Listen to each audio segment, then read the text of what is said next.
Bismillahirrahmanirrahim. Assalamualaikum warahmatullahi wabarakatuh.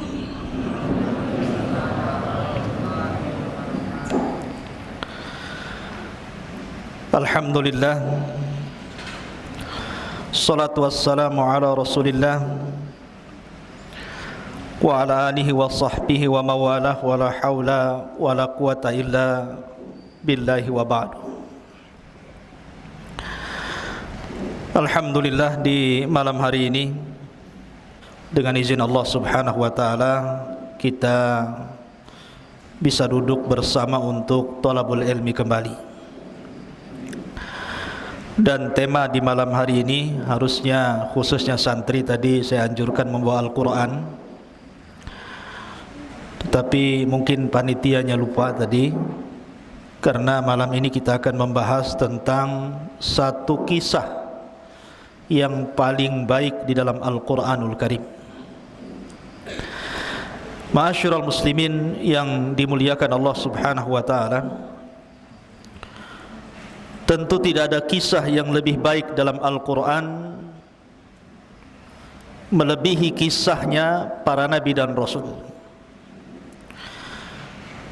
Di dalam surah Yusuf, tepat pada ayat yang ketiga, Allah subhanahu wa ta'ala berfirman, nahnu naqussu alaika ahsanal qasasi bima auhayna ilaika hadal Qur'an. Kami menceritakan kepadamu ya Muhammad kisah yang paling baik dengan mewahyukan Al-Quran kepadamu. Sebagian para ulama berselisih pendapat, dari sekian kisah para nabi dan rasul, mana kisah yang paling baik dari seluruh kisah para nabi dan rasul di dalam Al-Quranul Karim? Ada yang mengatakan bahwa kisah terbaik dalam Al-Quran adalah kisahnya Nabiullah Adam alaihi salatu wassalam, karena memang Adam adalah bapa pertama manusia. Ada juga yang mengatakan bahwa kisah terbaik dalam Al-Quran adalah kisah Ibrahim, karena Ibrahim adalah bapaknya para nabi, di mana setelah diutusnya Ibrahim tidak ada para nabi dan rasul kecuali dari keturunan Ibrahim. Ada yang mengatakan bahwa kisah terbaik dalam Al-Quran adalah kisahnya Nabi Musa. Alasannya karena hampir seluruh surat dalam Al-Quran secara umum ada petikan-petikan kisah Nabi Musa di dalamnya.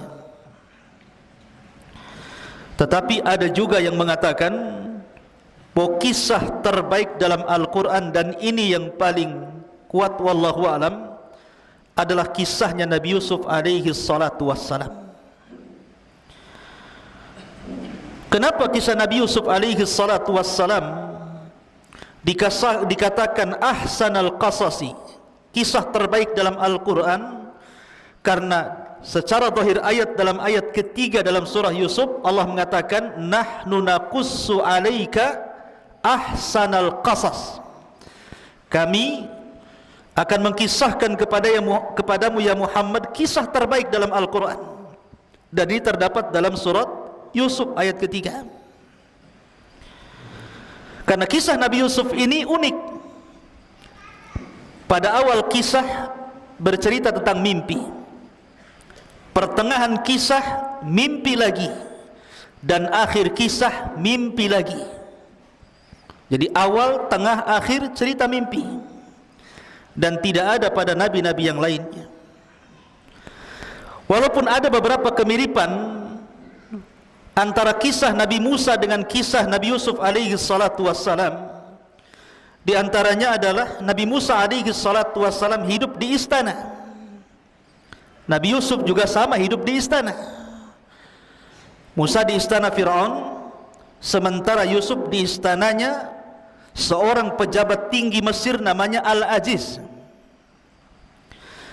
Kemudian yang kedua, Nabi Musa terpisah dengan ibunya, dan Nabi Yusuf alaihi salatu wassalam terpisah dengan siapa? Dengan bapaknya Yakub. Kemudian juga Nabi Musa alaihi salatu wassalam yang mengangkat anak siapa? Istrinya Fir'aun, Asyah bintu Muzahim. Satu di antara wanita terbaik dunia dari 4 wanita. Maryam bintu Imran, Khadijah bintu Khuwailid, Fatimah bintu Rasulullah sallallahu alaihi wasallam, kemudian Asyah bintu Muzahim, ibu angkatnya Nabi Musa. Lah Nabi Yusuf juga sama. Diambil oleh siapa? Oleh Zulaikha, istri daripada Al-Aziz, pejabat tinggi Mesir. Jadi kerajaan Mesir itu di bawah raja ada gubernur-gubernur. Pemimpin gubernur itu namanya Al-Aziz. Jadi Al-Aziz itu di bawah raja Mesir. Pemimpin tertinggi setelah raja Mesir itu Al-Aziz. Lah yang meminta agar Yusuf dibeli ketika dijual oleh para pedagang adalah istrinya Zulaikha. Jadi ada kemiripan. Tetapi walaupun demikian ada perbedaan. Ada yang diunggulkan dalam satu kisah dan tidak dikisahkan di tempat lain. Tetapi secara zahir ayat, dalam ayat ketiga dalam surah Yusuf, maka Allah mengatakan bahwa surah Yusuf atau kisah Nabi Yusuf adalah ahsanal qasas, kisah terbaik dalam Al-Quran. Ini yang kita akan kisahkan. Ikhwatu fillah muliakan Allah subhanahu wa ta'ala. Kita tahu bahwa hajat kita sebagai manusia kepada diutusnya para nabi dan rasul itu sangat besar. Karena tanpa mereka para nabi dan rasul, mungkin kita sudah tersesat jauh. Karena Allah subhanahu wa ta'ala tidak pernah menciptakan makhluk itu sia-sia. Manusia tidak pernah diciptakan begitu saja, habis diciptakan dibiarkan gitu, enggak. Tapi Allah subhanahu wa ta'ala utus kepada mereka para nabi dan rasul. Lah para nabi dan rasul ada yang kita kenal nama-namanya, dan itu dicantumkan dalam Al-Quran. Jumlahnya berapa? 25 nabi dan rasul. 15 ataupun 18 nama nabi-nabi dan rasul itu tertera dalam surah Al-An'am, dan 7-nya tertera di beberapa surat dalam Al-Quran. Jadi jumlahnya 25 nabi dan rasul. Semua disebut secara nama, tapi bukan berarti nabi berjumlah 25 nabi dan rasul, tidak. Nabi itu banyak. Makanya Allah subhanahu wa ta'ala mengatakan wa minhum, dan di antara mereka ada yang kami kisahkan, tetapi di antara mereka juga ada yang kami tidak kisahkan. Makanya ketika Abu Dzar, seorang sahabat Rasul, bertanya kepada Nabi SAW, kam adadul anbiya, berapa jumlah para nabi? Maka Nabi SAW menyebutkan jumlah para nabi 120.000, tetapi jumlah Rasul hanya 315. Artinya banyak Rasul yang diutus itu, para nabi yang diutus itu banyak. Cuman yang kita kenal hanya 25 nabi dan Rasul, dan ini wajib kita imani. Satu saja kita beriman kepada seorang kufur dengan seorang Rasul, maka sama kita mengkufuri semua para Rasul. Makanya Allah mengatakan dalam Al-Quran, la nufarriku baina ahadin mir rusuli. Kita dilarang untuk membeda-bedakan para nabi dan Rasul. Ma'asyiral muslimin yang dimuliakan Allah Azza wa Jalla. Lah di dalam 25 nabi dan Rasul itu ada rasul-rasul pilihan yang disebut dengan ulul azmi minar rusul. Dan ulul azmi itu dimulai daripada siapa? Nabi Nuh alaihi salatu wassalam, kemudian Ibrahim alaihi salatu wassalam, kemudian Nabi Musa alaihi salatu wassalam, kemudian Nabi Isa alaihi salatu wassalam, dan yang terakhir ditutup oleh kenabian Nabi kita Muhammad sallallahu alaihi wasallam. Itulah ulul azmi. Lah yang pertama Rasul diutus siapa? Nabi Nuh. Nuh adalah Rasul pertama, karena sebelumnya belum ada Rasul. Nabi Adam bukan Rasul, dia Nabi. Kemudian setelah Adam ada Syith, dia bukan Rasul, dia Nabi. Setelah Syith ada namanya Idris, dia bukan Rasul, dia Nabi. Rasul pertama barulah Nuh alaihi salatu wassalam. Itulah Rasul pertama. Lah setelah Nuh alaihi salatu wassalam kemudian diutus kepada kaum yang tersebar kesyirikan pertama di permukaan bumi ini. kemudian kaumnya dibinasakan kecuali Nuh dan orang-orang yang di perahunya. Maka kemudian setelah Nuh meninggal, dibangkitkan sebuah kaum yang disebut dengan Ad.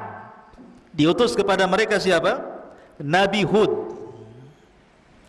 Setelah Hud, kemudian bangkitlah sebuah kaum namanya Tsamud. Diutus kepada mereka siapa? Nabi Saleh. Setelah itu tidak dijelaskan apakah Allah mengutus para nabi dan rasul setelah mereka ataukah tidak, sampai diutusnya siapa? Nabi Ibrahim alaihi salatu wassalam. Lah Ibrahim inilah yang disebut dengan Abul Anbiya, bapaknya para nabi. Karena Allah takdirkan setelah Ibrahim diutus alaihi salatu wassalam, tidak ada nabi dan rasul kecuali keturunan Ibrahim. Lah Ibrahim inilah kemudian punya anak yang melahirkan para nabi. Pertama Ismail, dari keturunannya tidak ada jadi nabi kecuali Nabi kita Muhammad sallallahu alaihi wasallam. Kemudian yang kedua Nabi Ishak. Lah Nabi Ishak ini barulah kemudian lahir dari Ishak siapa? Yakub, yang disebut dengan Israel, yang nanti keturunan Nabi Yakub disebut Bani Israel. Lah Yakub ini keturunannya banyak melahirkan para nabi. Dia memiliki putra 12 dari berapa? Dari 4 istri. Nabi Yakub ini dari 4 istrinya lahir 12 putra-putranya. Salah satunya Nabi Yusuf yang kita akan ceritakan. Kemudian Binyamin. Lah dari keturunan Lawa, salah satu putra Nabi Yakub itu banyak ribuan para nabi lahir. Para nabi lahir luar biasa. Ya, jadi nabi itu bukan 25 nabi dan rasul, tapi banyak.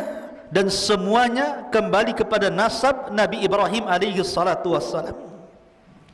Dan Ibrahim itu memiliki keistimewaan luar biasa. Bagaimana tidak? Anaknya dipersembahkan untuk kurban, badannya dipersembahkan untuk dibakar, kemudian hartanya dipersembahkan untuk ikramud dhaif, memuliakan tamu, dan hatinya hanya diberikan kepada Allah subhanahu wa ta'ala. Idh qala lahu rabbuhu aslim qala aslamtu li rabbil alamin. Itulah ucapan Ibrahim. Lah Ibrahim inilah yang melahirkan Ishak, kemudian melahirkan Yakub. Dari Yakub inilah lahir Nabi Yusuf. Makanya Yusuf itu disebut Ibnul Karim, ya, wabnu Ibnil Karim, wabnu Ibni Ibnil Karim. Anaknya dari orang yang mulia, dari orang yang mulia, dari orang yang mulia. Kenapa? Karena seluruh keturunannya para nabi. Dia nabi Yusuf alaihi salatu wassalam, bapaknya Nabi Yakub alaihi salatu wassalam, kakeknya Nabi Ishak alaihi salatu wassalam, kakek keempatnya Ibrahim. Semua para nabi. Makanya surat Yusuf ini ikhwan, asbab nuzulnya kenapa sampai diturunkan? Karena surat Yusuf ini termasuk surat yang awal-awal turun. Jadi ada seseorang datang ke Mekah sebelum hijrah Nabi sallallahu alaihi wasallam, bercerita di hadapan para sahabat macam-macam cerita. Cerita ini, cerita itu, macam-macam cerita diceritakan. Akhirnya para sahabat ini mengadu kepada Rasulullah dan mengatakan, "Ya Rasulullah, ceritakanlah kepada kami kisah terbaik, sebagaimana orang itu bercerita banyak cerita dari luar." Maka Nabi SAW terdiam sampai Jibril kemudian datang, kemudian menurunkan surah Yusuf. Lah ketika Nabi SAW kemudian diturunkan surah Yusuf, maka para sahabat mendengar dengan seksama dan takjub dengan kisah Nabi Yusuf ini. Lah orang-orang Yahudi di Madinah, ketika mendengar Nabi SAW menceritakan tentang kisah Nabi Yusuf yang merupakan wahyu Al-Quran, mereka menangis. Kenapa? Karena mereka teringat dengan nabi-nabi mereka. Dari sini menunjukkan bahwa Islam itu bukan agama komunitas, tapi Islam itu agama universal. Artinya menyeluruh, bukan hanya untuk orang Arab, tapi untuk seluruh manusia. Inna arsalnaka illa rahmatan lil alamin. Ma'asyiral muslimin yang dimuliakan Allah Azza wa Jalla. Taib. Untuk supaya tidak memperpanjang waktu, kita akan masuk pada kisah Nabi Yusuf alaihi salatu wassalam. Bagaimana kisahnya? Kisah Nabi Yusuf ini, ikhwan, lengkap diceritakan dalam Al-Quran. Sangat menakjubkan, karena hampir semua sisi diceritakan dalam kisah ini. Banyak pelajaran, khususnya antum para santri. Ma'asyiral muslimin yang dimuliakan Allah Azza wa Jalla, kisah Nabi Yusuf ini dimulai dengan mimpi. Saya katakan dari awal tadi, dimulai dengan mimpi, pertengahannya mimpi, dan akhirnya juga mimpi. Ketika Nabi Yusuf alaihi salatu wassalam di usia 10 tahun, Nabi Yusuf alaihi salatu wassalam bermimpi, dan mimpinya diceritakan kepada bapaknya. Coba yang mau mushaf para akhwat, di dalam surah Yusuf ayat yang keempat, Allah katakan, idh qala Yusuf li abi ya abati inni ra'aitu ahada asyara kawkaban wasyamsa wal qamara ra'aituhum li sajidin. Ingatlah ketika Yusuf berkata kepada ayahnya Yakub, wahai ayahku, sesungguhnya aku bermimpi melihat 11 bintang, matahari dan bulan. Kulihat semua mereka sujud kepada aku. Ikhwatu fiddin, tentu yang dimaksud sujud di sini bukan sujud ibadah, karena tidak boleh sujud ibadah kecuali diberikan kepada Allah. Yang dimaksud sujud di sini sujud ta'zim, penghormatan. Sama ketika Nabi Adam alaihi salatu wassalam di hadapan para malaikat, Allah katakan, usjudu li Adam fasajadu illa iblis. Sujudlah kepada Adam, maka seluruh malaikat sujud kepada Adam kecuali iblis. Ini bukan sujud ibadah kayak antum salat sujud, bukan, tapi sujud penghormatan. Seperti umpamanya kalau tentara hormatkan, diletakkan di sini, ini, itu namanya hormat. Lah budayanya mereka seperti itu, hormatnya dengan cara sujud. Jadi bukan sujud ibadah, karena tidak boleh sujud ibadah kecuali kepada Allah. Kalau sujud ibadah diberikan kepada selain Allah, terjerumus kepada kesyirikan, dosa besar. Tidak boleh. Lah sama di sini, maksudnya adalah makhluk-makhluk seperti bintang, matahari dan bulan yang ditengok Yusuf alaihi salatu wassalam dalam mimpinya mereka sujud, maksudnya sujud penghormatan. Lah Nabi Yakub alaihi salatu wassalam paham, ini bukan mimpi biasa, ini mimpi luar biasa. Di mana karena Yakub seorang nabi, turun wahyu kepada dia, dia tahu bahwa Yusuf ini kelak akan menjadi nabi. Makanya Nabi Yakub kemudian menasihati Yusuf, sebelum terjadi apa-apa dengan kamu, maka jangan ceritakan mimpi ini. Makanya Allah katakan, ya bunai la taqsus ru'yaka ala ikhwatika fayakidu laka kaidan inna syaitana lil insani aduwwum mubin. Wahai anakku, jangan kau ceritakan mimpimu ini kepada saudara-saudaramu itu, karena mereka akan membuat makar untukmu. Karena syaitan itu adalah musuh yang nyata bagi manusia.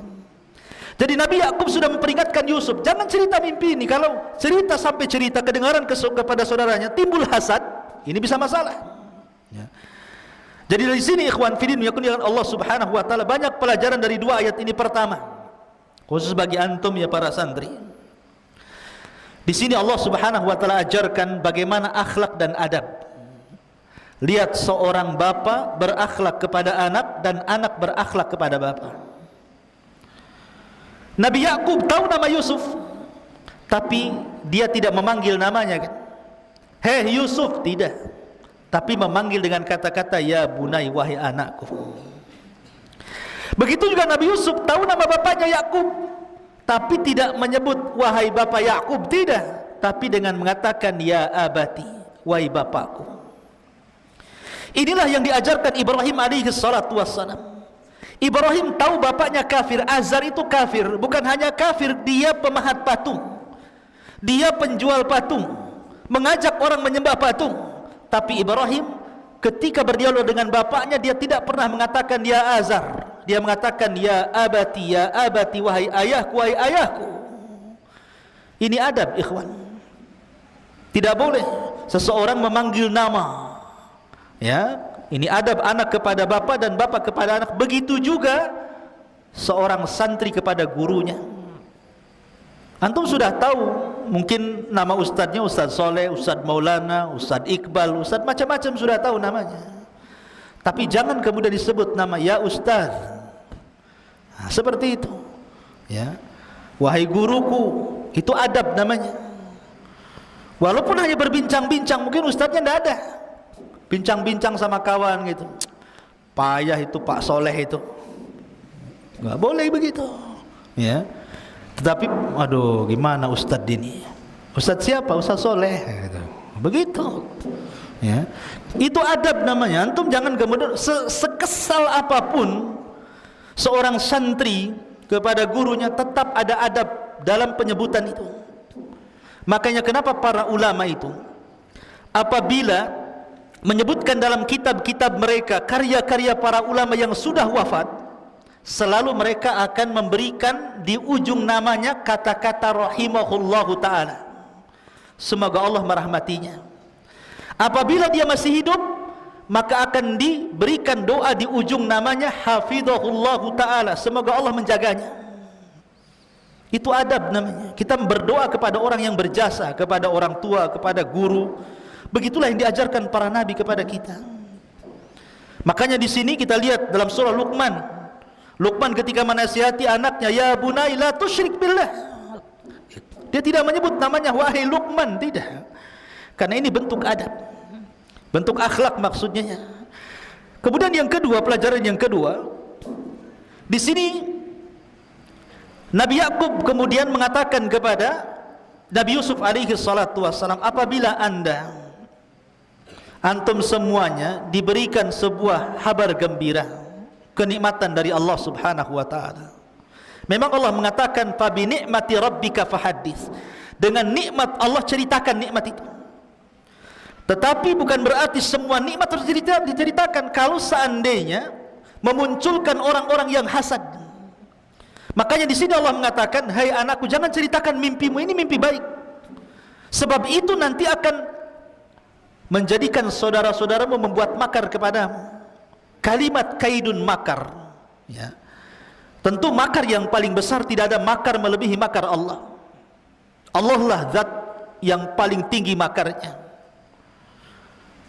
Lah setelah itu kemudian makar yang paling bahaya adalah makar yang ditimbulkan orang hasad. Makanya kenapa dalam surah yang pendek, Qul a'udzu birabbin nas, Qul a'udzu birabbil falaq, di ujung ayat mengatakan min syarri hasidin idza hasad, karena makarnya orang hasad itu bahaya. Ustaz, apakah ada sesama santri saling hasad? Banyak. Hasad gara-gara makanan, rebutan makanan, kan itu. Gara-gara makanan musuhan. Hasad karena kecerdasan. Kalau hasadnya baik gak apa-apa. Ya Allah, saya ingin si Anu pintar sekali ya Allah, gitu, gak apa-apa. Tapi kalau hasadnya menghilangkan kenikmatan orang, itulah yang kita disuruh berlindung kepada Allah subhanahu wa ta'ala, min syarri hasidin idza hasad. Baik, kemudian setelah Nabi Yusuf alaihi salatu wassalam bermimpi, diceritakan mimpinya kepada ayahnya, dan ayahnya wanti-wanti, jangan ceritakan kepada saudaramu ya, nanti saudaramu akan membuat makar. Kita tahu bahwa Nabi Yakub ini, ikhwan, memiliki berapa istri tadi? Saya katakan empat istri. Lah di antara salah satu dari 4 istri itu ada namanya Rahil. Nama istri Yakub itu ada namanya Rahil. Rahil inilah ibu daripada Nabi Yusuf dan Binyamin. Jadi Nabi Yusuf dan Binyamin itu satu kandung, dari ibu yang sama dan bapak yang sama. Adapun saudara-saudaranya lain bapak, lain ibu satu bapak. Lah ketika ibu Rahil ini melahirkan adiknya Nabi Yusuf namanya Binyamin, meninggal dia. Meninggal, akhirnya Nabi Yusuf dan Binyamin ini tidak punya ibu, hanya punya bapak Nabi Yakub alaihi salatu wassalam. Lah karena memang Nabi Yusuf dengan Binyamin ini masih kecil, yang paling bungsu gitu dari seluruh anak-anak Yakub. Yakub ini ingin memposisikan plus bukan hanya selaku ayah kepada Nabi Yusuf dan Benyamin, dia pun ingin memposisikan menjadi ibu. Akhirnya dia lebih mencintai Nabi Yusuf dan Benyamin dibandingkan istri-istri yang masih hidup dan anak daripada istri-istri yang masih hidup. Dari sinilah tumbuh kecemburuan, cemburu istri-istrinya itu. Enggak diperhatikan, karena Yakub terus memperhatikan Yusuf dan Benyamin. Akhirnya kemudian istri-istri Nabi Yakub ini menghasut anak-anaknya dengan mengatakan, wah payah bapakmu tuh tengok tuh. Kenapa Yusuf aja, kenapa Benyamin saja, kemana-mana sama mereka, kalian tak pernah diajak, macam-macam. Tertanamlah sifat hasad yang ditumbuhkan ibunya kepada anak-anak yang merupakan saudara-saudara Nabi Yusuf. Ini hati-hatinya para akhwat di belakang itu ya. Jangan sekali-kali mendoktrin kepada anak, karena anak itu paling mudah didoktrin, dan perempuan itu paling mudah mendoktrin, dan pengaruhnya melebihi laki-laki. Makanya akhirnya hasad ibu-ibunya turun ke anak-anaknya tuh. Lah, dari situlah kemudian mulailah anak-anak mereka datang kepada Nabi Yakub dan mengatakan, idh qalu la Yusuf wa akhuhu ahabbu ila abina minna wa nahnu usbatun inna abana la fi dhalalin mubin. Ketika mereka saudara-saudara Yusuf berkata, sungguh Yusuf dan saudaranya Binyamin lebih dicintai ayah daripada kita, padahal kita adalah satu kelompok yang kuat. Sungguh ayah kami berada di atas kesesatan yang nyata. Lihat, Nabi Yakub seorang nabi, bagaimana mungkin dikatakan sesat? Ya. Bagaimana mungkin seorang anak mengatakan sesat bapaknya, padahal Yakub itu nabi, disesat-sesatkan sama anak-anaknya. Karena yang menjadikan orang itu berkata kotor itu hasad yang tertanam, dan hasad itu penyakit syaitan ya kawan. Penyakit yang pertama kali di langit adalah hasad, hasadnya iblis kepada Adam. Dan penyakit yang pertama kali muncul di bumi hasad juga, hasadnya Qabil kepada Habil. Makanya hasad itu penyakit iblis ya. Makanya kenapa Nabi Yakub sudah mewanti-wanti kepada Yusuf, jangan ceritakan mimpimu, dan di ujung ayat mengatakan karena musuh yang nyatalah syaitan. Setan menguasai saudara-saudara Yusuf sampai berani lancang kepada bapaknya dan mengatakan, inna abana la fi dhalalin mubin. Oh, bapakku ini sesat katanya. Berani mengatakan sesat karena hasad. Ya. Ma'asyiral muslimin yang dimuliakan Allah Azza wa Jalla. Lihat bahaya hasad di sini. Bahaya hasad iblis kepada Adam apa? Menjadikan Adam terusir dari sorga kan? Menjadikan iblis dilaknat sampai kiamat. Kemudian hasadnya Qabil kepada Habil mengakibatkan apa? Pembunuhan Habil di tangan Qabil, dan itu pembunuhan pertama di permukaan bumi.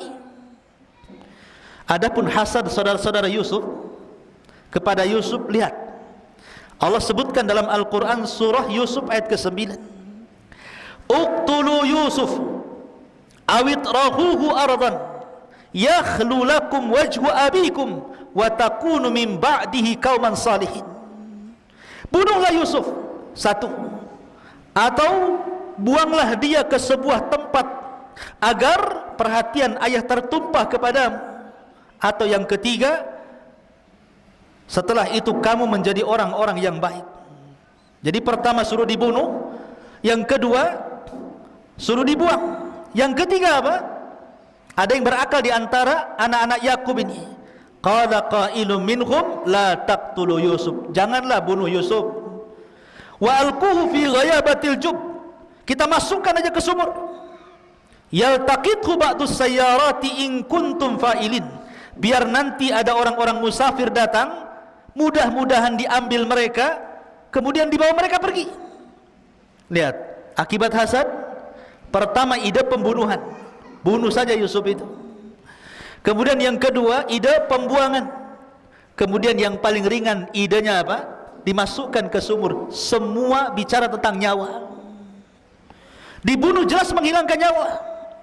dibuang ke padang pasir bisa kematian karena kehausan, dibunuh, dilemparkan ke sumur, bisa saja di sumur ada ular, ada kalajengking, ada macam-macam kan. Makanya Allah mengatakan ghayabatil jub. Kenapa dikatakan ghayabatil jub? Ghayabah itu artinya tidak terlihat. Ini bukan sumur kecil, bukan sumur 15 meter, 12 meter, bukan. Tapi sumur yang enggak tahu kedalamannya. Makanya Allah mengibarahkan dengan ghayabatil jub. Saking dalamnya enggak kelihatan. Coba bayangkan. Dan Yusuf 3 hari di situ. 3 hari dalam sumur yang gelap itu. Kalau seandainya saya kasih hadiah 50.000, antum uka-uka di sana, di siapa yang berani? Malam ke hutan Jabalul sana, jalan ke hutan sana, ya. Nanti pagi datang lagi ke sini. Siapa yang berani ngacung? Ustadz kasih 50.000, saya tambah 100.000, tambah jadi 500, tambah 1 juta. Nggak ada yang ngacung. Ustadz-ustadznya lah. Coba, itu loh di hutan ini. Yusuf dah sumurnya di hutan, masuk lagi ke dalam sumur itu. 3 hari 3 malam dalam kegelapan itu. Anak umur 10 tahun. Yusuf ketika dimasukkan itu usianya berapa? 10 tahun itu. Subhanallah. Tetapi dalam riwayat, ketika Yusuf berada di sumur itu, karena itu pilihan terakhir saudara-saudaranya, mereka tidak jadi membunuh, mereka tidak jadi membuang, dan mereka memasukkan Yusuf ke sumur. Di dalam sumur itu Jibril datang. Selama 3 hari Jibril bolak-balik datang. Kemudian menenangkan Nabi Yusuf dalam sumur itu usia 10 tahun, dan menceritakan tentang bahwa Yusuf, nanti kamu sebentar lagi setelah 3 hari ini akan ada orang yang mengambil. Kemudian nanti akan dijual, kemudian akan hidup di istana, kemudian akan dirayu perempuan, kemudian akan dipenjara, kemudian akan ini, akan itu. Semua diceritakan Jibril tentang kehidupan Yusuf ke depan sampai meninggal. Jadi Yusuf sudah tahu gambaran nih setelah keluar dari sumur apa yang akan terjadi, karena Jibril sudah mengilhamkan kepadanya, ya. Makanya dia membuat tenang Yusuf di dalam sumur tadi. Ma'asyiral muslimin yang dimuliakan Allah Subhanahu wa taala. Allah Subhanahu wa taala mengatakan kisah tentang bagaimana Yusuf dimasukkan ke dalam sumur. Qalu ya abana ma laka la ta'manna ala Yusuf wa inna lahu lanasihun. Ini saudara-saudaranya itu sebenarnya karena hasadnya yang tinggi kepada Yusuf, sebenarnya berusaha untuk memisahkan Yusuf dengan bapaknya, tetapi tidak berhasil. Jadi maunya itu Yusuf diambil, dibuang gitu kan, dibunuh. Pokoknya mereka membuat makar setiap hari, tapi tidak berhasil. Sampai akhirnya datang kepada bapaknya, dan mereka mengatakan, wahai ayah kami, mengapa engkau tidak mempercayai kami? Kalimat kenapa kau tidak mempercayai kami, maksudnya dari sini kata para ulama tafsir, mereka sudah berusaha berkali-kali tapi tidak berhasil. Makanya mereka meyakinkan bapaknya. Bahasa kita apa? Masa nggak percaya dengan kami? Kasihlah Nabi Yusuf itu main-main bersama kami. Wa inna lahu lanasihun. Apa kata mereka? Sungguh kami semua menginginkan kebaikan. Lihat, sama persis seperti iblis. Ketika iblis masuk ke dalam surga, dia berusaha untuk membujuk Nabi Adam kan? Memberikan was-was. Fawaswasa lahuma syaitan. Was-was, diberikan was-was setan agar Adam itu memakan buah larangan itu, tapi tidak berhasil. Sampai akhirnya iblis bersumpah, wa qasamahuma inni lakuma laminan nasihin. Maka iblis pun bersumpah di hadapan Adam dan Hawa bahwa dia mendatangi mereka hanya menginginkan kebaikan. Lihat, ya. Jadi orang yang berbuat jahat itu tidak mungkin akan menampakkan kejahatannya, pasti akan menampakkan kebaikan. Lihat para penipu itu, mana ada penipu nampak tipuannya kan? Pasti akan diberikan kebaikan dulu. Makanya sebuah kebatilan, kata Syekh Shalih Fauzan, kalau ditampakkan 100% ditolak manusia. Tapi kebatilan itu kalau kemudian ada kebaikan di situ dan tercampur hak dan batil, barulah manusia menerimanya. Makanya kenapa di sini ikhwatu fiddin, dalam rangka memuluskan kejahatannya, mereka meyakinkan bapaknya, percayalah bapak kepada kami. Kami ini tidak ingin apapun kecuali kebaikan kepada Yusuf. Arsilhu ma'ana ghadan yarta wa yal'ab wa inna lahu lahafidhun. Biarkanlah dia pergi bersama kami besok pagi agar dia bersenang-senang dan bermain-main dan kami bisa menjaganya. Jadi diyakinkan bapaknya itu. Sampai akhirnya bapaknya luluh. Mulailah kemudian mereka membawa Nabi Yusuf alaihi salatu wassalam bermain-main. Lah ketika itulah mereka merencanakan. Dari ketika itu mereka berangkat 11 orang karena Benyamin masih kecil tidak diajak. Lah yang 10 orang ini membuat makar di tengah padang pasir. Bagaimana mencelakakan Nabi Yusuf alaihi salatu wassalam. Dan ketika itu saya katakan Yusuf alaihi salatu wassalam berusia berapa? 10 tahun. Sebagian mereka mengatakan bunuh saja, sebagian mereka mengatakan kita letakkan di padang pasir biar dia kehausan mati, dan sebagian yang berakal di antara mereka mengatakan biar kita masukkan Yusuf ke sumur biar ada para musafir dan mengambilnya entah berantah dan yang penting dia tidak hidup bersama kami. Artinya di sini akhirnya sepakat seluruh saudara-saudaranya mengambil yang paling ringan.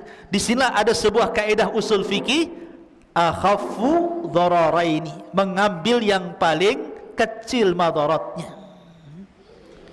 Jadi mereka tidak membunuh, mereka tidak melempar ke padang pasir, tapi mereka mengambil yang paling ringan madaratnya, yang memungkinkan Yusuf itu bukan hanya ada kemungkinan mati tapi juga ada kemungkinan hidup.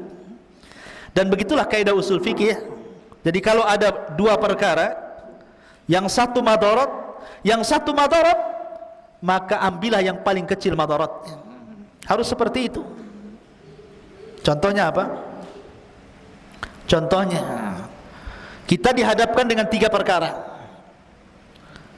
1 perempuan, 2 khamar, 3 pisau. Kemudian antum dipaksa kamu berzina dengan wanita itu. Kalau tidak, kami bunuh. Kalau engkau enggak mau, minumlah khamar. Ini kan semua madarat ikhwan. Berzina dosa besar, minum khamar dosa besar, membunuh juga dosa besar. Tapi antum dipaksa melakukan salah satu dari 3 perkara ini. Kita memilih yang mana? Semua dosa besar. Membunuh tidak mungkin, berzina tidak mungkin, minum khamar juga tidak mungkin. Maka yang paling ringan apa? Hah? Yang paling ringan apa? Novel, yang paling ringan apa? Membunuh? Apa? Nggak tahu. Minum khamar? Bukan. Kalau minum khamar Anda mabuk, mabuk ini hilang, nanti memperkosa, dibunuh dia, makin berat. Makanya khamar itu disebut umul khaba'is, rajanya keburukan itu khamar. Karena kalau sudah mabuk itu bisa macam-macam, membunuh, menghilangkan nyawa, ya berzina kan begitu, walaupun mengingkari. Itu yang paling ringan. Tetapi kalau bisa dihindarkan, 3-tiganya kita hindarkan. Tapi dalam kaidah kalau nyawa kita terancam, kecuali harus melakukan 3 perkara, ambillah yang paling ringan dari 3 perkara itu. Begitulah kaidah para ulama ya. Ma'asyiral muslimin yang dimuliakan Allah Azza wa Jalla. Baik, kita kembali kepada kisah. Lah setelah kemudian Nabi Yusuf alaihi salatu wassalam betul-betul dimasukkan ke dalam sumur, dan 3 hari Nabi Yusuf di dalam sumur itu, kemudian datang Jibril alaihi salatu wassalam, kemudian diceritakan kisahnya sampai kelak Yusuf meninggal, dan membuat kemudian Nabi Yusuf kemudian tenang. Disitulah setelah 3 hari datanglah para qafilah, para musafir yang dagang dari Palestina menuju Mesir, karena ketika itu mereka tinggal di Palestina. Lah ketika kemudian mereka mencari-cari sumur karena kehabisan kehabisan air, Dimasukkanlah kemudian dalwun itu. Lah Yusuf sudah diberitahu sama Jibril, nanti sebentar lagi setelah 3 hari pasti akan ada tambang dengan timba. Kamu ambil saja tambang itu. Makanya kemudian ketika tiba-tiba datang tambang, langsung diambil. Kemudian dia dinaikkan ke atas. Maka takjublah para musafir itu, kok bisa ngambil air dapat manusia? Kayak orang mancing, ya kan? Nggak dapat ikan, dapat celana dalam, ya kan? Kan ada itu yang salah sasar itu, ya kan? Jadi ini orang mancing itu, orang mengambil air, ternyata setelah berat disangka air sampai di atas kemudian manusia. Dan Nabi Yusuf alaihi salatu wassalam, ikhwan, adalah orang yang paling tampan. Sebagian ulama mengatakan bahwa Yusuf alaihi salatu wassalam itu diberikan separuh ketampanan Nabiullah Adam alaihi salatu wassalam. Separuh ketampanan Nabi Adam itu diberikan kepada Yusuf. Adam itu tampan, ya. Dan Adam itu bukan kera, bukan monyet, sebagaimana teori Darwin. Kamu tahu teori Darwin? Bahwa asal-muasal manusia itu dari kera, awalnya bungkuk, kemudian lahir lagi mulai tegak, jadilah antum. Jadi antum menurut teori Darwin itu berasal dari monyet hutan, ya. Kita katakan teori ini bertentangan. Adam itu loh Nabi yang paling ganteng. Separuh kegantengan Adam diberikan kepada Yusuf. Kita semua turunan Adam. Nggak apa-apa Darwin saya keturunan kera, biar dia monyet, ya. Tapi kita bukan bangsa kera, kita bangsa manusia. Lah Yusuf diberikan separuh ketampanan Adam. Makanya ketika melihat anak kecil tampan gitu ya, senang tuh. Kemudian mereka mulai mengambilnya. Kemudian dibawalah mereka, perjalanan rupanya mereka mengarah ke Mesir. Sesampainya mereka ke Mesir, maka kemudian mereka pun menjual Nabi Yusuf alaihi salatu wassalam. Subhanallah, Allah subhanahu wa ta'ala mempertemukan Nabi Yusuf dengan pembeli yang akan mengangkat derajatnya. Ada seorang pejabat namanya Al-Aziz. Pejabat itu namanya Al-Aziz. Saya katakan tadi, kerajaan Mesir itu dia dipimpin oleh seorang raja. Di bawahnya para gubernur. Lah para gubernur ini ada pimpinan gubernur. Lah pimpinan gubernur itu disebut Al-Aziz. Ada namanya Al-Aziz. Jadi dia posisinya di bawah raja. Dan Allah takdirkan dia tidak punya anak sama sekali. Akhirnya kemudian dia ingin memuliakan istrinya Zulaikha. Dengan cara apa? Mencari dan membeli budak-budak anak-anak. Maka berjalanlah Al-Aziz dengan Zulaikha ini ke pasar jual beli budak. Lah tiba-tiba dilihatnya ada anak kecil, tampan nih, pokoknya putih, mancung luar biasa. Di sini langsung tertarik Zulaikha dan mengatakan kepada Al-Aziz, belilah anak itu supaya kita bisa mengangkat anak atau nanti suatu ketika bermanfaat untuk kita. Akhirnya dibelilah, subhanallah, dengan harga yang murah, darahima ma'dudah. Dalam Al-Quran seperti itu. Seandainya diberikan saja tanpa kemudian diberikan uang pun ada masalah, tapi tetap dibeli oleh Imra'atu Aziz tadi. Akhirnya kemudian Yusuf pun dibeli, dibawalah ke istana. Istana megah, bayangkan. Ini wakil raja. Tentu rumahnya bukan rumah biasa, rumah istana. Makanannya juga bukan makanan biasa, makanan mewah. Pakaiannya juga indah-indah, kasurnya juga empuk-empuk, dayang-dayangnya dan begitu seterusnya. Lihat bagaimana Allah katakan dalam Al-Quran, asa an takrahu syai'an wa huwa khairul lakum. Terkadang apa yang anda anggap buruk itu rupanya kebaikan di hadapan Allah. Belum tentu yang kita anggap buruk itu buruk bagi kita, bahkan itu sebuah kebaikan. Nabi Yusuf dihasadi oleh saudara-saudaranya, kemudian dibuang ke sumur, dibawa oleh para kafilah, dijual lagi. Tapi Allah katakan, wa asa an takrahu syai'an wa huwa khairul lakum. Jadi antum kalau sekarang mondok di Jabal Uhud ini memang nggak enak. Kalau antum di rumah kan kasur enak, sebagiannya main game, ya, keluar trek-trekan, pulang nggak dilarang orang tua, makan semakannya, enak di rumah kan. Masuk pesantren kayak penjara. jendelanya aja kayak penjara gini. Ya, makan ya itu saja dikresek gitu kan, isinya ya tempe tahu, nahu sorop, tempe tahu, tempe itu nahu, tahunya sorop. Jadi makan apa? Makan nahu sorop gitu. Tempe tahu tiap hari gitu. Ya. Ya, sekarang antum mungkin dianggap ini tega banget nih orang tua ini, kok lempar saya ke Jabal Uhud pula. Sudah kasurnya sempit, 2 lantai lagi, berdekat-dekat, banyak nyamuk, ini itu, nanjak, capek. Wa asa an takrahu syai'an wa huwa khairul lakum. Boleh jadi yang Anda anggap buruk hari ini, capek di sini asik ngapal aja, stres. Nanti antum merasakan setelah antum keluar dari sini. Dapat ilmu, Allah katakan dalam Al-Quran bahwa orang-orang yang akan diangkat derajatnya adalah yarfa'illahu alladhina amanu minkum walladhina utul ilma darajat. Abu Hurairah, orang miskin Abu Hurairah itu, ikhwan. Makanya disebut ashabus sufah, miskin. Dia hidup di tenda di samping Masjid Nabawi. Kadang 3 hari nggak makan, sampai dia pingsan-pingsan. Tapi dia sabar bermulazamah ngaji sama Nabi. Akhirnya dia cerdas dan Allah berikan anugerah hafalan yang luar biasa yang tidak pernah lupa, dan dia menjadi salah satu dari sahabat yang al-mukthiruna fil hadithi Rasulillah, sahabat yang paling banyak meriwayatkan hadis Nabi sampai kepada kita. Siapa yang tidak kenal Abu Hurairah? Setelah kemudian Rasul meninggal, dia diangkat jadi gubernur, hartanya banyak, namanya melambung. Sampai dia meninggal pun disebut-sebut namanya, an Abi Hurairah radhiyallahu an Abi Hurairah radhiyallahu an. Siapapun yang membaca hadis Nabi dalam bab apa saja ada Abu Hurairah di situ. Dalam bab air ada Abu Hurairah di situ disebut. Dalam bab tayamum, dalam bab wudu, dalam bab solat, dalam bab zakat, dalam bab apa saja Abu Hurairah ada di situ. Meriwayatkan hadis Nabi SAW. Wa asa an takrahu syai'an wa huwa khairul lakum. Terkadang yang antum anggap buruk hari ini nanti akan jadi sebuah kebaikan di akhir nanti. Jadi sabar. Sabar dalam menimba ilmu itu perlu kesabaran. Kita kembali.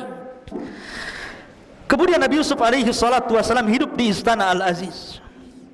Barulah dia merasakan hidup yang sangat enak, makan enak, tidur enak, macam-macam, diberikan pendidikan, sampai akhirnya Yusuf pun tumbuh dewasa, hidup selama 10 tahun bersama keluarga Aziz dengan Zulaikha itu.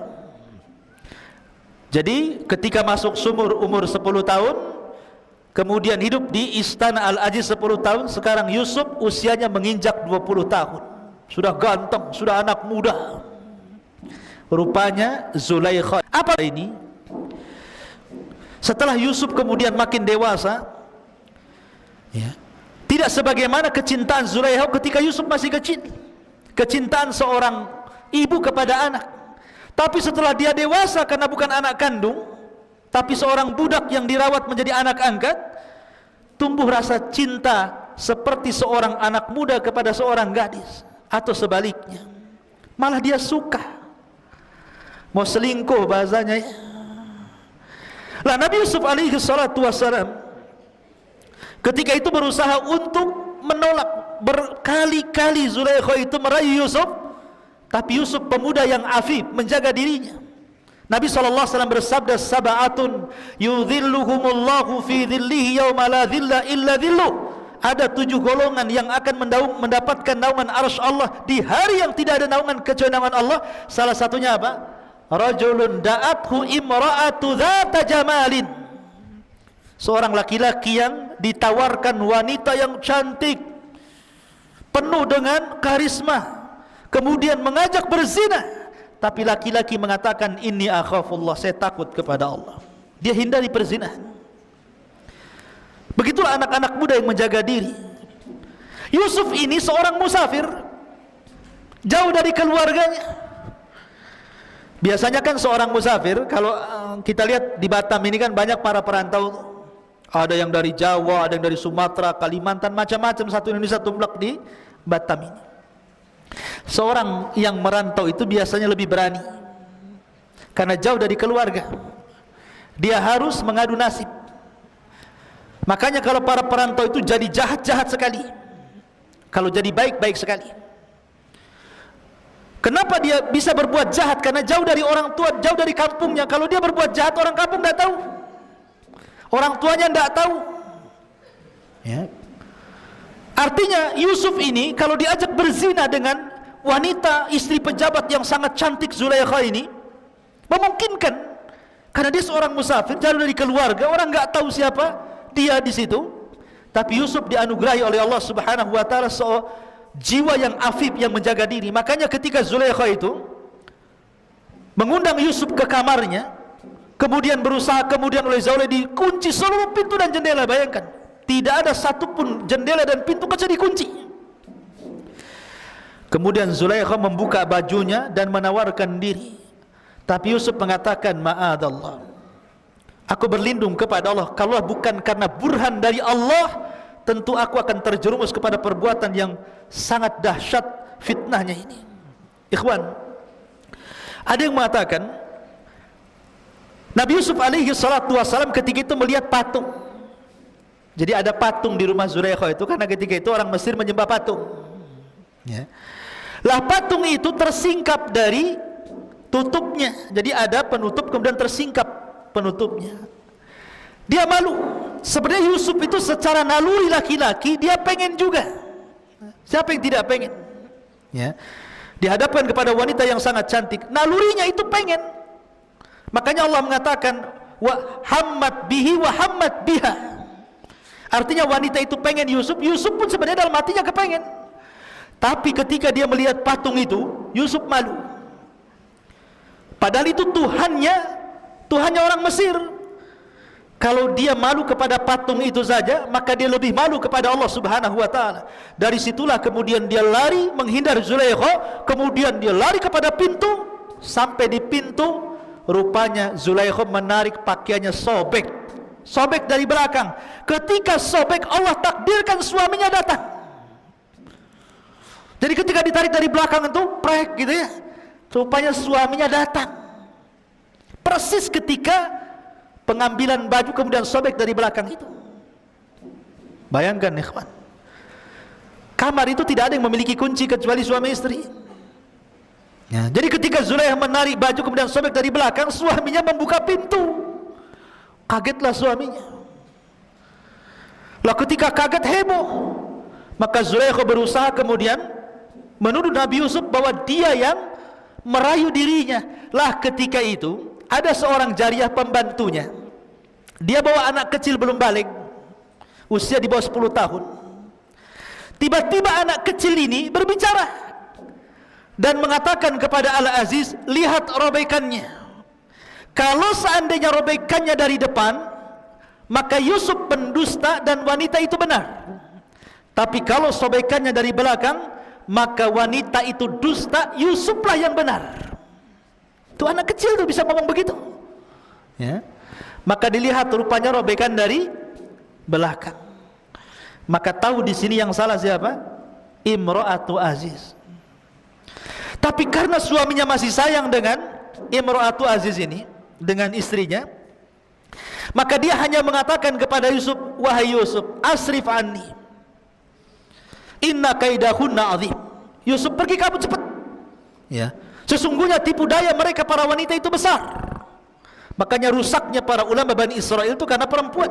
Itu pula yang kemudian Nabi SAW mengatakan, inna asyadda fitnati Bani Israel minan nisa. Maka kemudian Yusuf pun pergi. Rupanya cerita ini, cerita di dalam kamar ini menyebar kepada ibu-ibu pejabat. Kalau di polisi itu kebayangkarinya lah ya. Ibu-ibu Bayangkari, ya, pejabat-pejabatnya itu kan mesti kan ada komunitasnya tuh kan. Kalau ibu-ibu pejabat kan ada komunitasnya, ya. Kalau ibu-ibu di desa juga adalah komunitas tukang gibah, tukang rumpi itu kan ya, di gubuk-gubuk tuh. Mesti orang kaya ya komunitasnya orang kaya. Lah, mereka punya komunitas, ibu ini Zulaikha ini punya komunitas antara emak-emak tuh. Ada yang mengatakan jumlahnya 40 wanita. Membicarakan tentang Zulaikha. Oh, Zulaikha ini wanita enggak benar rupanya. Masa budaknya sedih mau digauli, macam-macam ceritanya. Tapi Zulaikha ini perempuan yang cerdas. Ketika kemudian dia dibully, bahasa kita ya, nasib baik waktu itu belum ada handphone. Coba ada handphone di waktu itu, mungkin udah disebar itu di WhatsApp, di Google, di YouTube ya. Tapi zaman itu kan tidak tersebar, hanya tersebar di ibu-ibu pejabat saja ya. Akhirnya mereka menggunjing Zulaikha, direndahkan Zulaikha ini. Zulaikha cerdas, oh dia tidak tahu siapa Yusuf. Akhirnya Zulaikha pun mengundang mereka di rumahnya, disediakan macam-macam buah-buahan, disediakan pisau yang tajam-tajam untuk mengupas buah-buahan itu. Diundang tuh 40 istri-istri pejabat itu supaya makan di rumahnya. Wah, disediakan tuh. Datang istri-istri pejabat itu, masing-masing pegang buah dan pisau. Mereka tidak tahu apa ini maksud undangan ini ya. Dan Yusuf pun tidak tahu apa maksudnya. Ketika mereka masing-masing bawa pisau, di tangannya bawa buah, apa kata Zulaikha kepada pembantunya? Bukakan pintu itu biar Yusuf masuk kemari. Maka dibukalah pintu itu. Ketika Yusuf kemudian keluar, subhanallah, Yusuf ini ghaddul basar, tidak memandang wanita-wanita istri-istri pejabat yang cantik-cantik itu. Dia suruh berjalan saja sama Zulaikha, dia nurut saja karena dia budak masalahnya ya. Kalau enggak maka akan dihukum. Maka ketika kemudian para wanita itu melihat apa namanya, melihat Nabi Yusuf alaihi salatu wassalam, maka mereka pun kemudian mengatakan apa namanya, falamma ra'ainahu akbarnah wa qatta'na aydiyahun. Ketika mereka melihat Nabi Yusuf, akbarnah itu maksudnya takjub. Takjub itu maksudnya Nabi Yusuf berjalan, tetapi matanya tidak pernah melihat mereka, dia hanya nunduk saja. Beda dengan antum ya, kalau ke mall itu yang dipandang yang aneh-aneh ya. Betul-betul ghaddul basar. Makanya mereka mengatakan akbarna wa qatta'na aydiyahun. Kalimat qatta'na kalau dipotong, ini pisau umpamanya, ini apa namanya, kertas, pisau. Kalau satu kali apa namanya gini sobekan dengan pisau berarti qata'a namanya. Tapi kalau qatta' pakai tasdid berarti berkali-kali. Itu bahasa Arabnya. Jadi ketika dia pegang buah itu, sambil lihat Yusuf itu dipotong-potong gitu tangannya itu. Subhanallah. Dan wanita-wanita yang memotong tangannya sambil melihat Nabi Yusuf yang ganteng itu tidak merasakan sakit sama sekali. Kenapa? Kaidah, apabila seseorang sudah melebihi apa namanya kecintaan yang di atas rata-rata, biasanya apapun rasa sakit akan hilang dari dia. Seperti Bilal bin Rabah, sangat mencintai Allah dan Rasulnya, disiksa sekuat apapun dia tidak merasakan sakit. Dia hanya mengatakan ahadul ahad, ahadul ahad. Begitulah wanita itu. Dia melihat, tidak pernah melihat laki-laki ganteng yang paling ganteng. Bagaimana tidak? Yusuf diberikan separuh ketampanan Nabi Adam. Maka mereka mengatakan mahadha basyarun in hadha illa malakun karim. Oh, ini bukan orang, ini malaikat katanya ya, kan? Sampai mereka mengatakan seperti itu. Saking gantengnya nggak terasa memotong-motong apa nama ini tangannya sendiri. Lah disitulah kemudian baru Zulaikha tersenyum kepada mereka. Maka Zulaikha pun kemudian mulailah memaksa Yusuf agar melayani dirinya. Kalau tidak, saya akan penjarakan kamu. Tapi Yusuf tetap mengatakan as-sijnu ahabbu ilai, penjara lebih aku cintai daripada melakukan perzinahan. Maka akhirnya kemudian Yusuf pun, karena Zulaikha ini wanita cerdas, dia mengatur urusan. Ini wanita-wanita sudah terfitnah dengan Yusuf sampai kemudian tangannya dipotong-potong. Maka para suami-suaminya ini berkumpul. Para suami-suami yang wanita-wanita terpotong-potong ini berkumpul. Kemudian mereka takut dengan Yusuf memfitnah istri-istri mereka. Akhirnya mereka sepakat untuk memenjarakan Yusuf. Lihat bagaimana kejahatan mereka. Bersepakat untuk memasukkan Yusuf ke dalam penjara. Maka akhirnya kemudian Yusuf pun dimasukkan ke dalam penjara atas ide Zulaikha, dan juga didukung oleh para suami-suami wanita itu, karena akan menjadi fitnah bagi para wanita. Maka dari sini kehidupan Yusuf berubah, ya, masuk lagi ke penjara selama 10 tahun. Lah ada kisah menarik. Raja itu punya zawak. Antum tahu zawak? Zawak itu dalam bahasa Arab, bahasa kita ini tukang nyicipin makanan, disebut zawak namanya. Jadi raja itu kan punya tukang masak sendiri, tukang pembuat minum sendiri. Kan sebelum masakan itu dikasih raja, ada yang cicipi, takut dikasih racun. Begitu juga minuman, kalau sebelum sampai kepada raja, maka tukang nyicipinya ini meminum dulu, takut diberi racun. Lah Allah takdirkan zawak ini meninggal dunia. Yang tukang nyicipi itu meninggal dunia. Kemungkinan meninggal dunia karena diracun. Dan racun itu kemungkinan ada pada makanan atau pada minuman. Akhirnya ditangkaplah pembuat makanan dan pembuat minuman itu. Lah itu bertepatan ketika Yusuf masuk penjara. Makanya Allah mengatakan dalam Al-Quran, dalam surah Yusuf itu, maka Yusuf masuk penjara bersama 2 anak muda. Masuk ke dalam penjara, ya. Akhirnya kemudian Yusuf masuk nih, 3 orang Nabi Yusuf dan 2 orang yang berkasus itu, karena berencana untuk salah satunya meracuni zawak tadi. Lah Allah takdirkan di penjara itu, ikhwan. Akhirnya mimpilah salah satu dari mereka. Mimpi. Yang satu mimpinya aneh-aneh gitu kan, ya. Maka dalam Al-Quran dijelaskan bagaimana mimpinya 2 orang itu di hadapan Nabi Yusuf alaihi salatu wassalam. Ma'asyiral muslimin yang dimuliakan Allah subhanahu wa ta'ala,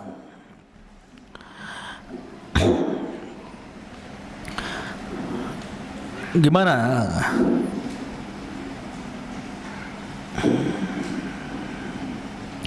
ayatnya? Siapa yang hafal? Mimpinya anak muda itu?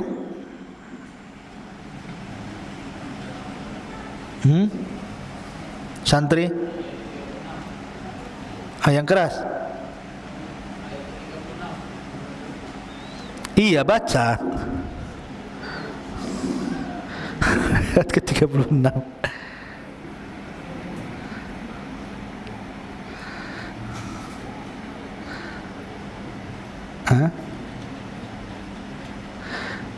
Ayat 36.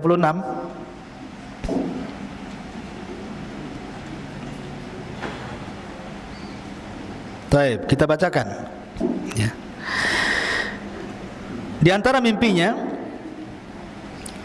bukan 36, wa dakhala ma'ahu sijna fatayan, dan bersama Nabi Yusuf itu masuk pula 2 orang pemuda ke dalam penjara. Tadi saya sudah sebutkan kisah 2 pemuda ini. Yang satu tukang buat roti, yang satu tukang buat minuman, karena tertuduh telah meracuni zawak tadi. Qala ahaduhuma, berkata salah satu dari keduanya, inni arani a'siru khamran. Wa qala al-akhar inni arani ahmilu fawqa ra'si khubzan ta'kulu at-tayru minhu nabbi'na bi ta'wilihi inna naraka minal muhsinin. Sesungguhnya aku bermimpi memeras anggur, dan yang lainnya berkata aku bermimpi membawa roti di atas kepalaku, sebagiannya dimakan burung, berikanlah kepada kami takwilnya, sesungguhnya kami memandangmu termasuk orang yang baik. Maka Nabi Yusuf alaihissalam ini kan ahli takwil mimpi. Nabi Yusuf sudah tahu pasti salah satunya akan mati. Salah satunya akan mati nih. Karena salah satunya akan mati, maka Nabi Yusuf alaihissalam harus berdakwah supaya mereka masuk ke dalam agama Islam, agama Nabi Yakub, Nabi Ibrahim. Sebelum mati itu diislamkan dululah bahasanya. Makanya kemudian Nabi Yusuf alaihissalam mulai berdakwah kepada mereka, wattaba'tu millata aba Ibrahim wa Ishaq wa Yaquba ma kana lana an nusyrika billahi min syai'in dzalika min fadlillahi alaina wa 'alan nas walakinna aktsaran nasi la yashkurun. Dan aku mengikuti agama nenek moyangku Ibrahim, Ishak dan Yakub. Tidak pantas bagi kami para nabi mempersekutukan sesuatu apapun dengan Allah. Itu adalah dari karunia Allah kepada kami dan kepada manusia semuanya, tetapi kebanyakan mereka bersyukur. Maka intinya Yusuf mengajak mereka untuk mentauhidkan Allah. Tapi memang tidak diceritakan dalam Al-Quran apakah keduanya masuk Islam atau tidak. Maksudnya mengikuti agama Yusuf atau tidak diceritakan. Tapi yang diceritakan adalah ketika keduanya kemudian diloloskan dari penjara, maka Nabi Yusuf alaihissalam ketika itu mengatakan kepada salah satu dari yang akan diselamatkan, tidak akan mati, nanti kamu cerita kepada raja tentang kasusku, aku akan ceritakan kasusku, kamu cerita kepada raja, mudah-mudahan raja mengampuniku. Maka yang ditakwil akan selamat itu, ya, saya akan ceritakan kalau sampai di istana. Akhirnya keduanya dipanggil. Setelah kasusnya kemudian disidangkan dan terbukti rupanya salah satu yang berikan racun, lah rupanya yang meracuni zawak yang suka mencicipi makanan raja itu siapa? Tukang pembuat roti. Adapun tukang pembuat minuman khamr itu bebas karena dia tidak meracun. Makanya ketika ditakwil itu ada roti di atas kepalanya, sebagiannya dimakan burung. Maksudnya adalah dia akan divonis mati dan dialah akan disalib dan jasadnya akan dimakan burung. Makanya ketika keluar penjara, yang membuat roti ini dia yang bersalah menaruh racun tadi, maka mati. Lah yang membuat minum ini lupa pesan Yusuf bahwa nanti kalau kamu keluar ceritakan kisahku kepada raja, kasusku seperti ini, biar jadi pertimbangan raja. Lupa pula dia sampai 10 tahun, lupa tidak cerita. Terpaksa Yusuf hidup di penjara berapa? 10 tahun. Orang nggak bersalah masuk penjara 10 tahun dia di penjara. Nabi Yusuf tuh. Ya, subhanallah. Lah baru setelah itu ketika ada kasus mimpinya raja, raja ini bermimpi. Mimpinya itu saja. Setiap malam itu lagi mimpinya, itu lagi mimpinya. Dia ceritakan mimpinya kepada para penasihat. Itu hanya bunga-bunga tidur saja. Itu hanya lewat saja. Tapi raja penasaran karena mimpinya bukan sekali tapi berkali-kali. Apa mimpinya? Qalal maliku inni ara sab'a baqaratin siman ya'kuluhunna sab'un ijab wa sab'a sumbulatin khudrin wa ukhar yabisat ya ayyuhal mala'u aftuni fi ru'yaya in kuntum lirru'ya ta'burun. Raja berkata kepada para pemuka kaumnya, sesungguhnya aku bermimpi melihat 7 ekor sapi betina yang gemuk dimakan oleh 7 ekor sapi betina yang kurus. Harusnya kan terbalik ya. Harusnya yang kurus dimakan yang gemuk ya. Ini yang kurus makan yang gemuk pula kan gitu. Kan aneh jadinya. Kemudian 7 tangkai gandum yang hijau dan 7 tangkai lainnya yang kering dijadikan satu. Ini maksudnya apa? Wahai orang yang terkemuka, terangkanlah kepadaku takwil mimpiku ini jika kalian ahli takwil. La ikhwatu fiddin, ketika itu pelayannya yang suka membuat khamar kepada raja itu kan membawa minuman tuh. Cerita dia. Baru ingat itu kisah Nabi Yusuf di penjara itu, bahwa dia pun mengenal ahli takwil dalam penjara. Dulu aku juga ditakwilkan mimpinya. Maka ceritalah pada raja, ada sebenarnya orang ahli takwil mimpi, tapi yang di penjara karena dia pernah mentakwil mimpiku. Maka sang raja kemudian penasaran, kalau begitu utuslah seseorang, panggil dia kemari. Akhirnya kemudian dipanggillah orang itu kepada penjara. Maka Nabi Yusuf alaihi salatu wassalam mulai menakwilkan mimpi itu, bahkan takwilnya sangat mengkhawatirkan karena akan terjadi kelaparan. Yang kuat memakan yang lemah, akan terjadi kelaparan di mana-mana. Macam-macam ditakwilkan Nabi Yusuf alaihi salatu wassalam.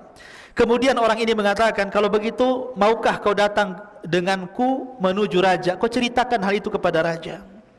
Tapi Nabi Yusuf mengatakan tidak. Kalau aku harus mentakwilkan mimpi raja, ada satu syarat. Selesaikan kasusku dulu. Ya.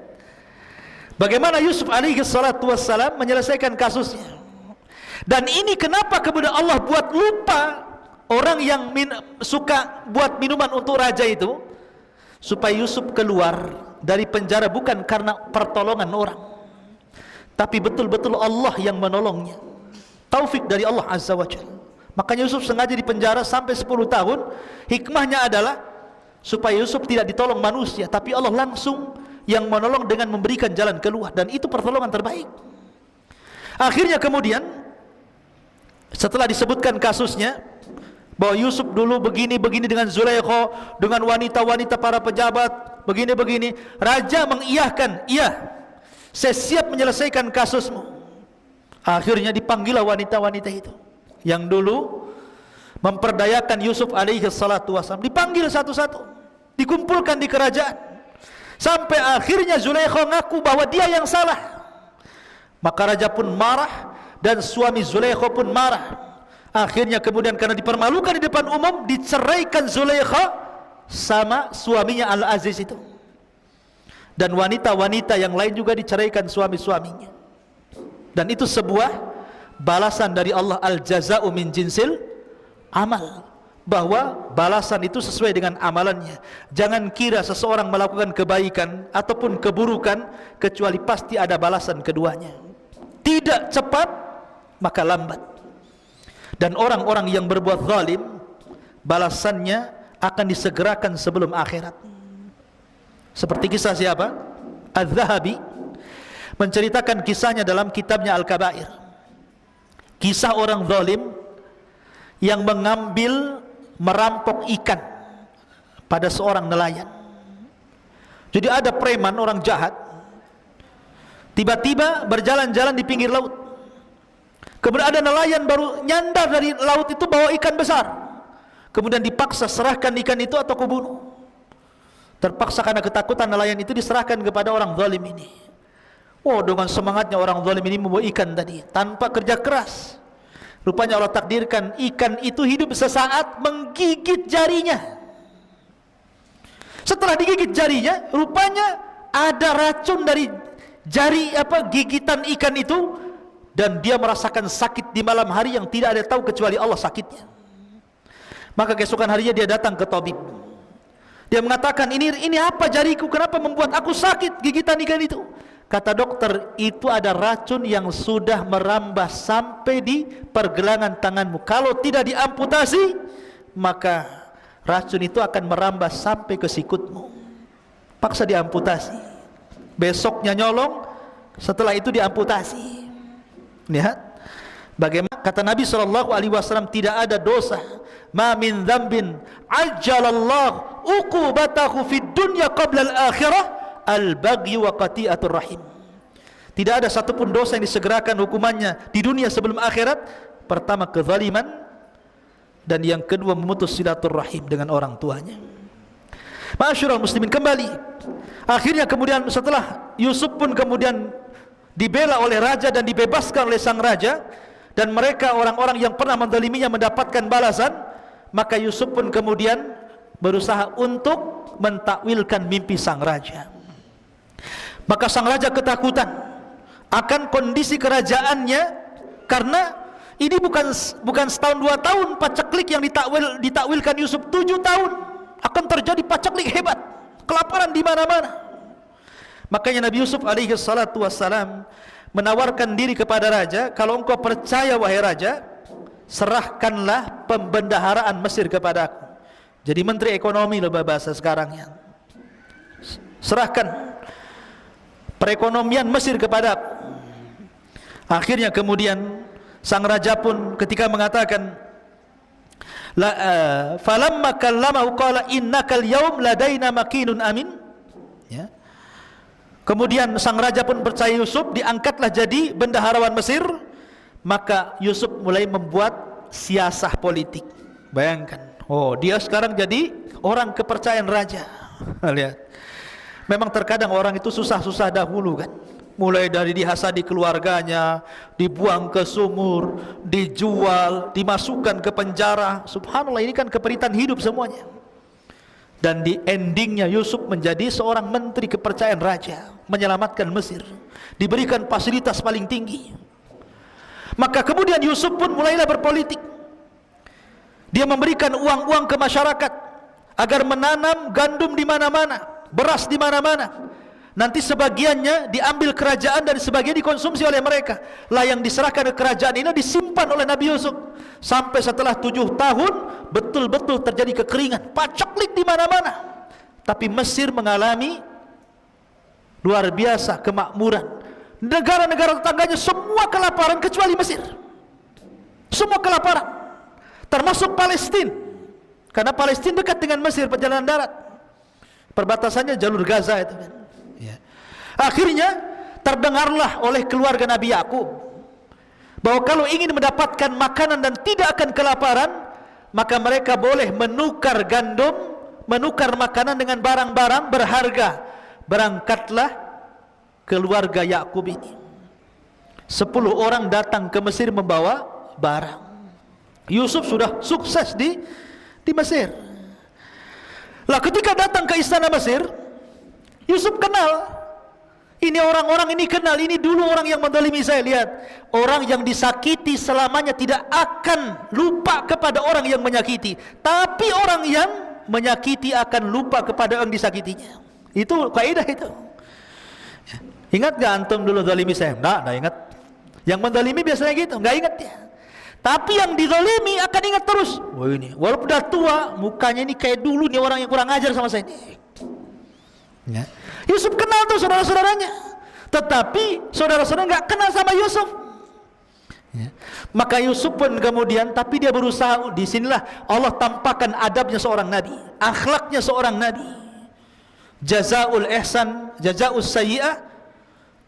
Balasan keburukan tidak dibalas dengan keburukan, tetapi dibalas dengan kebaikan. Begitulah para nabi yang mengajarkan kepada kita. Ya. Dulu mereka hasad, maka lawan hasad itu kita berikan kebaikan kepada orang yang hasad. Inilah cara menghilangkan hasad.